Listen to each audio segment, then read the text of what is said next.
Watch out, you might be over tightening your chain by a big margin. Look, we all know, you measure the chain slack between the rear axle here and where it goes around the front sprocket just underneath here. That's the swing arm pivot.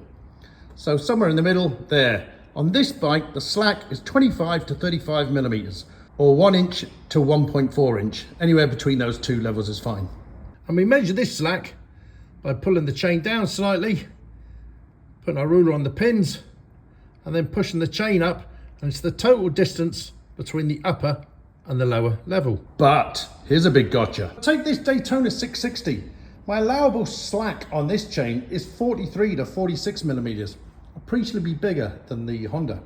But here's the big deal as well. It's not measured between the rear sprocket and the front sprocket and somewhere in the middle, and that's where we measure. No, it's measured at the lowest point of the swing arm here, which is nowhere near the middle, and it's also measured from the lowest point of the swing arm to the pin on the chain with just a little bit of downward pressure. That's a completely different way of measuring it to most bikes. And I'm willing to bet there's quite a few bikes that are like this now.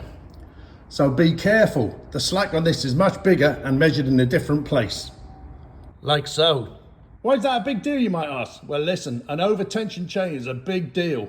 You're gonna wear your chain out faster, you're gonna wear your sprockets out faster, but more importantly, or even worse, behind that, the sprocket behind there, it's the gearbox output shaft. You'll be putting a lot of strain on that and you could ruin that bearing and give yourself a big repair bill. So the next time you do your chain adjustment, make sure you know what your allowable slack is, but just as importantly, where you're measuring that slack and how. Royal Enfields?